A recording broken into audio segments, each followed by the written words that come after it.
ফাল্গুন মাসের দিনে মানুষ মারা গেলে পারে কি হয় শুনে নাও। আর ফাল্গুন মাসের দিনে হরি কথা আস্বাদন করলে কি হয় শোনো মা। স্বর্গধামে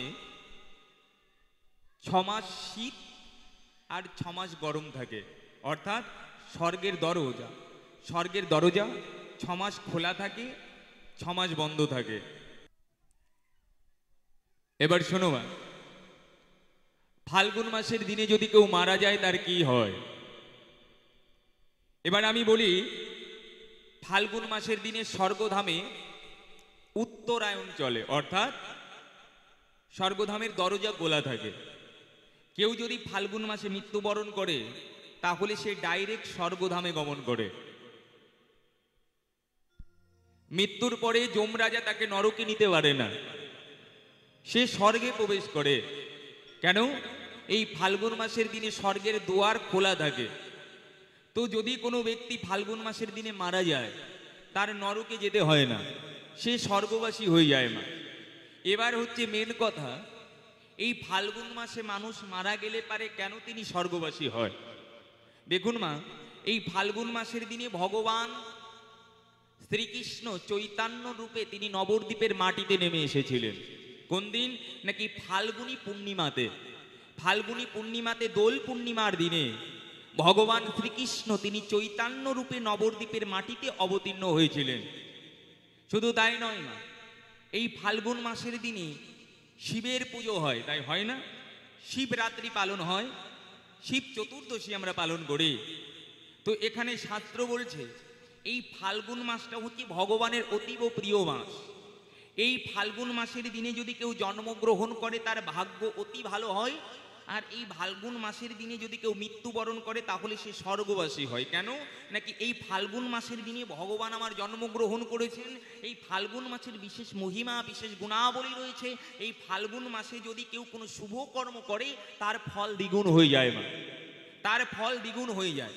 এই ফাল্গুন মাসের দিনে যদি কেউ হরি কথা কৃষ্ণ কথা শ্রবণ করে তার পূর্বজন্মের সমস্ত পাপ খণ্ডন হয়ে যায়। শুনে নাও মা, এই ফাল্গুন মাসের দিনের যদি কেউ বাড়িতে হরিনাম সংকীর্তন দেয় তাহলে তার পূর্বপুরুষ স্বর্গবাসী হয় মা। এই ফাল্গুন মাসের দিনে যদি কেউ বাড়িতে একটা তুলসী বৃক্ষ রোপণ করে, বলছে তার বাড়িতে মা লক্ষ্মী চিরকাল বান্ধা থাকে। এই ফাল্গুন মাসের দিনে যদি বাড়িতে কেউ একটা পদ্ম ফুলের চারা লাগায় মা, মা লক্ষ্মী তার বাড়িতে চিরকাল বাঁধা থাকে। এই ফাল্গুন মাসের দিনের মা একটা শ্বেত আকন্দের গাছ যদি বাড়িতে লাগাতে পারো তাহলে তোমার বাড়িতে শিবের কৃপা হবে। কেন? শিবের কৃপা হলে কি হয় মা? শিবের কৃপা হলে পারে কৃষ্ণের কৃপা হয়। আর শিব হচ্ছে পরম বৈষ্ণব, তাই বৈষ্ণবের কৃপা হলে কৃষ্ণের কৃপা হয় মা। তাই শিবের পুজোয় কিন্তু আকন্দ ফুল লাগে। তাই শিব আমার আকন্দ ফুলকে বড় ভালোবাসে। তাই আকন্দ ফুলের গাছ যদি বাড়িতে লাগাতে পারো তাহলে তোমার শিবের কৃপা হবে। এবার শিব যেখানে পার্বতী সেখানে। কেন? নাকি হর আর হরি এক আত্মা। শিব যেখানে থাকে পার্বতী সেখানে থাকে। আর যদি শিব তোমার বাড়িতে গমন করে মা, পার্বতী তোমার সঙ্গে সঙ্গে শিবের সঙ্গে সঙ্গে তোমার বাড়িতে আসবে। পার্বতীর আর এক নাম কি? পার্বতীর আর এক নাম হচ্ছে অন্নপূর্ণা। ওমা, অন্নপূর্ণা কাকে বলে? যিনি অন্নের দেবী। তাই মা, যদি অন্নপূর্ণা তোমাদের বাড়িতে আসে তাহলে অন্ন অভাব তার জীবনে হয় না, অর্থাৎ ভাত কাপড়ের অভাব তার জীবনে হয় না। মা অন্নপূর্ণার আশীর্বাদে তার বাড়ি থেকে অভাব চিরকালের মতো চলে যায়। আর একটা জিনিস শিবের অতীব প্রিয় মা, এই ফাল্গুন মাসটা শিবের অতি প্রিয়। কেন? এই ফাল্গুন মাসের দিনে যত ব্রজগোপী তারা শিবের উপাসনা করেছিল। কেন? নাকি শিবের আশীর্বাদ পাবে বলে। তাই শোনো মা, শিবের 3টে ফুল বড় পছন্দ। একটা হচ্ছে আকন্দ ফুল, একটা হচ্ছে কলিকা ফুল, আর একটা হচ্ছে ধুত্রা ফুল। তো ওই একটা ধুত্রা ফুলের চারাও যদি বাড়িতে এনে লাগাতে পারো তাহলে কিন্তু তোমাদের বাড়ি থেকে অভাব চিরকালের মতো চলে যাবে। শুধু তাই নয় মা, আর একটা কথা বলি, বাড়িতে যদি তুলসী বৃক্ষ থাকে এই ফাল্গুন মাসের দিনে সকাল বেলায় ঘুম থেকে উঠে যদি কোনো নারী কোনো পুরুষ তুলসী বৃক্ষের তলায় গিয়ে 3টে হাতে তালি দিয়ে তুলসী বৃক্ষকে 4 বার পরিক্রমা করে তুলসী মন্ত্র পাঠ করে যদি তুলসীর কাছে মনের কথা বলিতে পারে, তুলসী তার মনোবাসনা পূর্ণ করে। কেন জানো মা? তুলসী বৃক্ষে আমার গোবিন্দ থাকে, তুলসী বৃক্ষে আমার নারায়ণ থাকে, নারায়ণ থাকে। তুলসীকে নারায়ণ আশীর্বাদ করলেন, শোনে তুলসী, আমি তোকে আশীর্বাদ করলাম, তুই যে বাড়িতে থাকবি সেই বাড়ি থেকে অমঙ্গল চলে যাবে। তুই যে বাড়িতে থাকবি সেই বাড়িতে লক্ষ্মী নারায়ণের বাস হবে। লক্ষ্মী নারায়ণের বাস হবে। তবে শোনো মা, তুলসী বৃক্ষ বাড়িতে থাকলে তিনটে ভুল করতে নাই। কি ভুল? তুলসী বৃক্ষ যেখানে সেখানে লাগাতে নেই। যদি যেখানে সেখানে তুলসী বৃক্ষ লাগাও তাহলে কিন্তু অমঙ্গল হবে। তুলসী বৃক্ষ বাড়িতে থাকলে তুলসী বৃক্ষে কখনো গোবর লাগাতে নাই, তুলসী বৃক্ষে কখনো ঝাঁটা লাগাতে নাই। কেন মা? তুলসী বৃক্ষে গোবর লাগাতে নাই, গোবর লাগাতে নাই। শোনো, তুলসী বৃক্ষে কেন গোবর লাগাতে নাই? গোবরের ভিতরে কে থাকে? মা লক্ষ্মী। গোবরে থাকে মা লক্ষ্মী। শুনে নাও তত্ত্বগুলো। যেদিন সমুদ্র মন্থন হয়েছিল, মা লক্ষ্মী সমুদ্র থেকে উঠে এসেছিল। যখন মা লক্ষ্মী সমুদ্র থেকে উঠে এলো, মা লক্ষ্মী আমার গোমাতার কাছে গেল। গোমাতা, তোমার অঙ্গে সমস্ত দেবতাকে ধারণ করেছো, কিন্তু আমাকে ধারণ করবে না? তখন গোমাতা আমার বলছে, শোন লক্ষ্মী, তুমি তো পাতালে ছিলে, আমার সর্ব অঙ্গে সমস্ত দেবতারা বিরাজ করছে, আর কোনো জায়গা ফাঁকা নাই, তা তুমি থাকবে কোথায়? মা লক্ষ্মী আমার গোমাতার চরণ ধরে ধরে বলে, গোমাতা,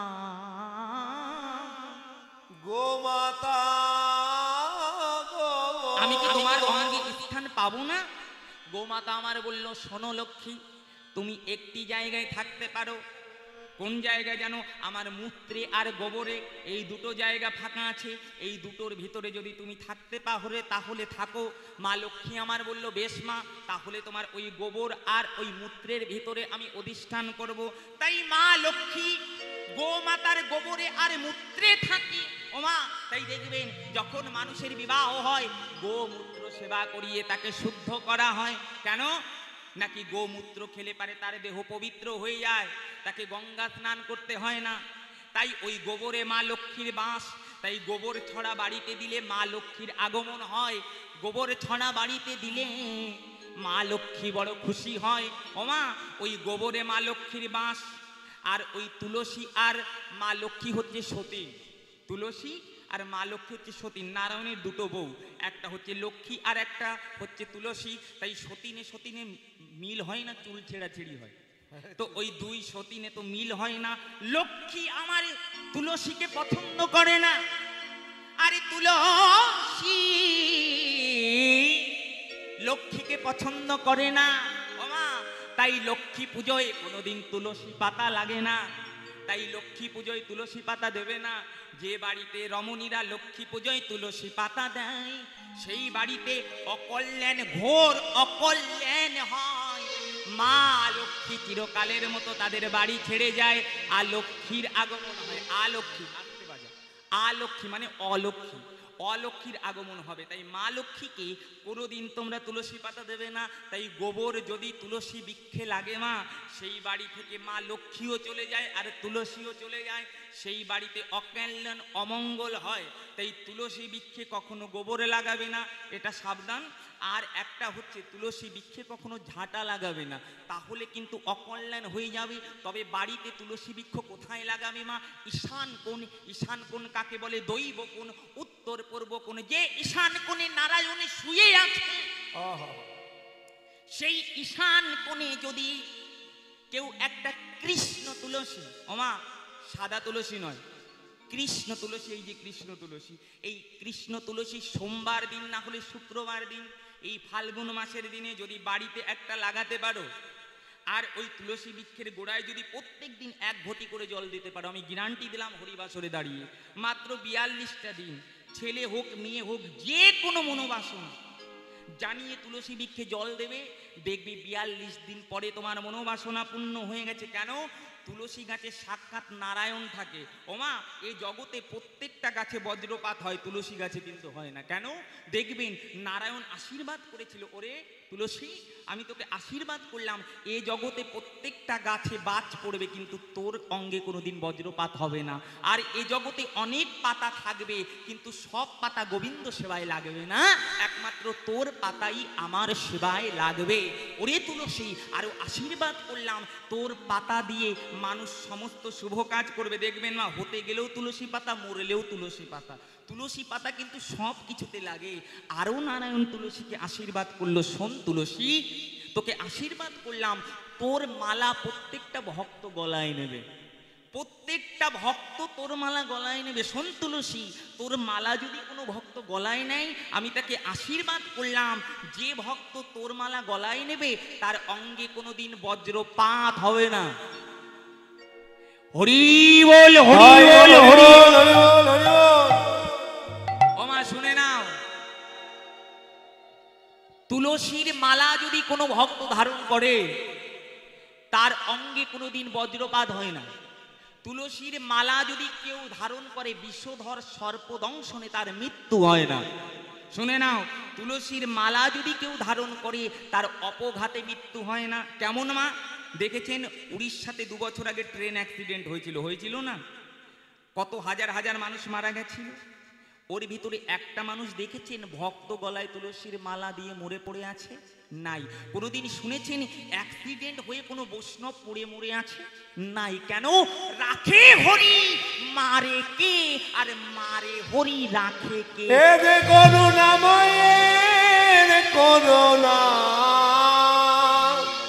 কৃপাময়ের দয়া। তুলসীর মালা যদি কেউ গলায় নাই, শুনে নাও, তুলসীর মালা যদি কেউ গলায় নয়, সেই ভক্তকে যদি অপর কোনো ভক্ত সকালবেলায় দর্শন করে, সেই দিন সেই ভক্তের যদি বিপদও থাকে, সেই ভক্তকে দর্শন করে তার বিপদ খণ্ডন হয়ে যায়। এই তুলসীর মালার এমন গুণ, আমরা হিন্দু হয়ে গলায় তুলসীর মালা নিই না, আপনারা সবাই গলায় তুলসীর মালা নেবেন।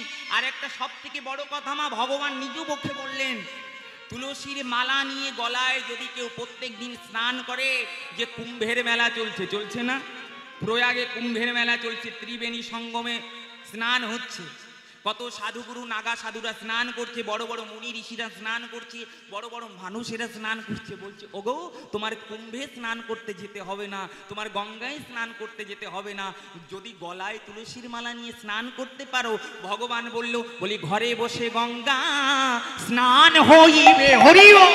ঘরে বসে গঙ্গা স্নান হইবে।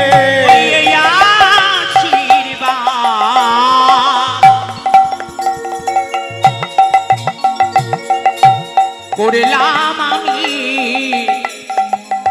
বলি ঘরে বসে গঙ্গা স্নান হইবে। আমি আশীর্বাদ করি, আমি ঘরে বসে তুলসী স্নান হবে। আমি এই আশীর্বাদ করলাম, তোমার ঘরে বসে গঙ্গা স্নানের ফল প্রাপ্তি হবে মা। তোমার গঙ্গা স্নান করতে যেতে হবে না। এই তুলসীর মালা ধৌত জল যদি অঙ্গে পড়ে, তার কোনোদিন কুষ্ঠব্যাধি হয় না মা। শোনে নাও মা, এবার তুলসীর মালা যদি নিয়ে কেউ মৃত্যুবরণ করে, তুলসীর মালা গলায় নিয়ে যদি কেউ মৃত্যুবরণ করে, তার নরকে যেতে হয় না, ভগবান তাকে বৈকুণ্ঠবাসী করে দেয়। শুনে নাও, যদি কোনো আপনাদের গ্রামে কেউ মারা যায়, আপনি কিছু দেবেন না, সঙ্গে একটা তুলসী বৃক্ষের ডাল দিয়ে দেবেন। সে যত বড়ই পাপী হোক না কেন, ওই তুলসী বৃক্ষের গুণে সে স্বর্গবাসী হয়ে যাবে। কেন? তুলসী বৃক্ষ যদি কেউ মৃত্যুর সময় তার শিওরে দিয়ে রাখতে পারে, বলছে যমরাজা তাকে ছুতে পারে না। সে যত বড়ই পাপী হোক না কেন, ভগবান তাকে বৈকুণ্ঠে নিয়ে যায়। এবার শোনো মা, তোমাদের প্রত্যেকের বাড়িতে তুলসী বৃক্ষ আছে, তাই তো? প্রত্যেকের বাড়িতে তুলসী বৃক্ষ আছে, কিন্তু তোমরা কি জানো তুলসী পাতা কবে কবে তুলতে হয়, কবে কবে তুলতে হয় না? অনেকে জানে, অনেকে জানে না। শুনে নাও মা, তুলসী পাতা কখনো রাত্রেবেলায় তুলবে না। যদি রাত্রেবেলায় তুলসী পাতা তোলো, তাহলে তুমি নরকে যাবে, সোজাসুজি নরকে যাবে। তুলসী পাতা একাদশীর দিনে তুলবে না, তুলসী পাতা দ্বাদশীর দিনে তুলবে না, তুলসী পাতা রবিবার দিন তুলবে না, আমাবস্যা পূর্ণিমাতে তুলবে না, সংক্রান্তিতে তুলবে না। আর তুলসী পাতা তুলে কখনো জলে ধৌত করবে না। তাহলে গোবিন্দ সেবায় লাগবে না। তুলসী পাতা তুলে সবসময় গোবিন্দ গোবিন্দ বলে গঙ্গা জলের ছিটে দিয়ে রাখতে হয়। এমনি করে তুলসী পাতা তুলে এবার তুলসী পাতা কাকে কাকে দেবেন এটা শুনুন। তুলসী পাতা একমাত্র রামের চরণে, কৃষ্ণের চরণে, নারায়ণের চরণে, গৌর হরির চরণে দিতে পারবেন। কেমন করে দেবেন? তুলসী পাতার বিন্দুটা থাকবে উপরের দিকে, মাথাটা থাকবে নিচের দিকে। কটা পাতা দেবেন? গোবিন্দ চরণে 3টে পাতা দেবেন। এবার মায়েরা বলবেন গোবিন্দ চরণে 3টে পাতা কেন দেব? শোনো মা, গোবিন্দের তো 2টো পা, তবে 3টে পাতা কেন দেবে? নাকি ভগবান যেদিন বামন অবতার ধারণ করেছিলেন, বলি রাজার কাছ থেকে ত্রিপদ ভূমি চেয়েছিলেন, সেদিন ভগবানের নাভি কমল থেকে একটা চরণ বেরিয়েছিল, তাই সেই চরণের নাম করে আর একটা তুলসী পাতা গোবিন্দ চরণে দিতে হয়। তবে গোবিন্দ চরণে তুলসী পাতা দেবার মন্ত্রটা কি শুনে নাও মা। ওম নমো ভাগবতে বাসুদেবায়, এই মন্ত্রটা বলে গোবিন্দ চরণে 3টে তুলসী পাতা দেবে। এইবার গোবিন্দকে তো তুলসী পাতা দিলে, এবার আর কাকে কাকে দেবে না? যদি বাড়িতে মা লক্ষ্মী থাকে তাকে দেবে না, যদি বাড়িতে শিব থাকে তাকে দেবে না, যদি বাড়িতে গণেশ থাকে তাহলে তাকে দেবে না। এই 3টে দেবদেবীকে তুলসী পাতা দিতে নেই। কেন? তুলসীর অভিশাপ আছে। এর তত্ত্ব আমি পরে বলছি, আগে বলি। আর যদি বাড়িতে কোনো দেবতা থাকে মা, কালী, দুর্গা, সরস্বতী, মনসা, এরা যদি থাকে, এদের চরণে কখনো তুলসী পাতা দেবে না, তাহলে তোমার অমঙ্গল হবে। এদের প্রসাদে তুলসী পাতা দিয়ে কৃষ্ণের নাম করে নিবেদন করবে, তাহলে এটা মহাপ্রসাদ হয়ে গেল। কেন? এরা সবাই কৃষ্ণকে ভালোবাসে, এরা সবাই কৃষ্ণের ভক্ত, তো এদের প্রসাদে তুমি তুলসী পাতা দিয়ে কৃষ্ণের নামে নিবেদন করতে পারো, কিন্তু এদের চরণে দেবে না, তাহলে তোমার অকল্যাণ হবে। আবার অনেক বাড়িতে গান করতে গিয়ে দেখি মা, ঠাকুরের সিংহাসনে গুরুদেবের ফটো আছে, সেই গুরুদেবের বক্ষে তুলসী পাতা দিয়ে রেখেছে। একদম গুরুদেবের বক্ষে তুলসী পাতা দেওয়া যাবে না। কেন? তুলসী হচ্ছে কৃষ্ণ প্রিয়সী। প্রিয়সী কথার অর্থ হচ্ছে রমণী, আর রমণী কাকে বলে? বউকে বলে। কৃষ্ণের বউ হচ্ছে তুলসী। তো কৃষ্ণের বক্ষকে তুলসী ভালোবাসতে পারে, কিন্তু পরপুরুষের বক্ষে কি তুলসী মাথা দিতে পারে? পারবে না, তাহলে অপরাধ হবে। তাই গুরুদেব হচ্ছে পরপুরুষ, তো পরপুরুষের বক্ষে কখনো অন্য লোকের বউ মাথা দিতে পারে না, অপরাধ হবে। তাই তুলসীকে কখনো গুরুদেবের বক্ষে দেওয়া যাবে না। গুরুদেব ভগবান নয়, গুরুদেবও তুলসীর চরণে মিনতি করে আমাকে কৃষ্ণ ভক্তি প্রদান করো। তো সেই তুলসীকে গুরুদেবের মাথায় দিতে পারবে। কেন? শাস্ত্রে বলছে তুলসীরে তুলসীরে, অর্থাৎ তুলসীকে মাথায় তোলো, শিরে তোলো। তাই তুলসীকে দেখলেই মাথা নত করতে হয়। তাই গুরুদেবের বক্ষে তুলসী পাতা নয়, গুরুদেবের মাথায় তুলসী পাতা দিতে হয়। এমন করে তুলসী পাতা নিবেদন করতে হয় মা, তাহলে কিন্তু তোমার তুলসী পাতাটা দেওয়া শুভ হবে, না হলে কিন্তু অশুভ হবে। এবার আর একটা কথা বলি মা, যে 3টে তুলসী পাতা গোবিন্দ চরণে দিলে দেখবেন মা অনেকের বাড়িতে অনেক অশান্তি থাকে। একটা কথা বলি, যাদের হাড়ের রোগ, আমার মুখের কথা নয়, সব শাস্ত্র বলছে মা, যাদের হাড়ের রোগ আছে, গোবিন্দ চরণে 3টে তুলসী পাতা নিবেদন করে যদি প্রত্যেক দিন ওই তুলসী পাতা ধৌত করে কিংবা ওই তুলসী পাতা জল দিয়ে গিলে খেতে পারে, 3 মাসের ভিতরে তার হাড়ের রোগ ঠিক হয়ে যাবে আমার গোবিন্দের কৃপায়। কেন? সায়েন্টিস্টরা রিসার্চ করে বলছে, তুলসীর মালা যদি কেউ ছোটবেলা থেকে গলায় নিতে পারে, তাহলে তার কোনোদিন হাড়ের রোগ হয় না। শুধু তাই নয়, যদি কেউ তুলসীর মালা নিতে পারে, তার কোনোদিন স্ট্রোকে মৃত্যু হবে না, প্যারালাইসিসে তার মৃত্যু হবে না। ওমা, আমরা তুলসীর মালা গলায় দিই না। আপনাদের বাড়ি থেকে বেশি দূর নয়, মায়াপুর নবদ্বীপে, সেখানে হাজার হাজার বিদেশি ইস্কন মহিলা যারা ইংরেজ, তারা গলায় তুলসীর মালা নিয়ে হা কৃষ্ণ কৃষ্ণ বলে কেঁদে বেড়াচ্ছে। তারা কোটি কোটি টাকা সম্পত্তি পরিত্যাগ করে কৃষ্ণকে পাবে বলে তারা নিরামিষ সেবা করছে, গলায় তুলসীর মালা দিচ্ছে। আমাদের বাঙালিদের দেখলে বলে হরে কৃষ্ণ বলো, আর বাঙালি এত ছোট লোক হাসে, এদের মরণ হয় না। কৃষ্ণ নাম শুনে হাসিস, তোরা মরে পেতনি হবি রে। যারা বিদেশি তারা আমাদের কৃষ্ণ কথা শিখাচ্ছে, গলায় তুলসীর মালা নিচ্ছেন, আমরা দেখে হাসছি, আমাদের লজ্জা হওয়া উচিত না। তাহলেই তারা গলায় তুলসীর মালা নিয়ে হা গোবিন্দ হা গৌর বলে ঘুরে ঘুরে বেড়াচ্ছে। আপনাদের ছোট ছোট ছেলে মেয়ের গলায় তুলসীর মালা দেওয়াবেন। ওমা, আপনার একটা ছেলে যদি কৃষ্ণ ভক্ত হয়, আপনার বৃদ্ধাশ্রমে যেতে হবে না। কিন্তু 5টা ছেলে যদি আপনি চাকরি বাকরি করান, দেখবেন 5টা ছেলেই বিয়ের পরে বইয়ের গোলাম হয়ে যাবে, আর মাকে চিনবে না। অনেক ছেলে মেয়ে এমন আছে, ওমা, আগে তো ছেলে ভালো থাকে, বিয়ের পরে নিজের মাকে মা বলে না, বাবাকে বাবা বলে না, শ্বশুর শাশুড়িকে ঘটা করে করে মা বাবা বলে ডাকে, আমার বড় দুঃখ লাগে। ওরে তেমন ছেলে জন্ম দিয়ে কি লাভ, ওর থেকে তো বাজা থাকা অনেক ভালো। যে ছেলে মেয়ে শিক্ষায় শিক্ষিত হয়ে মা বাবাকে খেতে দিতে পারে না, তাদের তো পশু হওয়া ভালো। যে ছেলে মেয়ে শিক্ষায় শিক্ষিত হয়ে নিজের মাকে মা বলতে পারে না, তাদের তো মরণ হওয়া ভালো। ওরে ওই কালী পুজো করে কি করবি, ওই দুর্গা পুজো করে কি করবি? পুজো যদি করতে হয় আগে নিজের গর্ভধারিণী মা বাবাকে পুজো কর, তাদের চরণ পুজো করলেই তুই গোবিন্দকে পাবি। আর তাদের চরণ পুজো যদি না করিস, ওই মা কালীর মন্দিরে 10,000 টাকা দিলি, মা কালী খাড়া ধরে বসে আছে, আয় শালা তোকে বলি দেব। হ্যাঁ, ওরে যদি দিতে হয় আমার চরণে ভক্তি দে। আরে ভক্তি দিলে তবেই তো মুক্তি পাবি। আগে যদি ভালোবাসতে হয় নিজের মা বাবাকে ভালোবাস। তাদের মতো আসল গুরু জগতে আর কেউ নাই। মা বাবার মতো আপন কেউ হয় না। সবাই তোমাকে ভুলে যাবে, তারা কিন্তু কোনোদিন তোমাকে ভুলবে না। ওমা, তাই তুলসী পাতা যদি আপনারা ভক্তি ভরে সেবা করতে পারেন, আপনাদের মঙ্গল হয়ে যাবে। এবার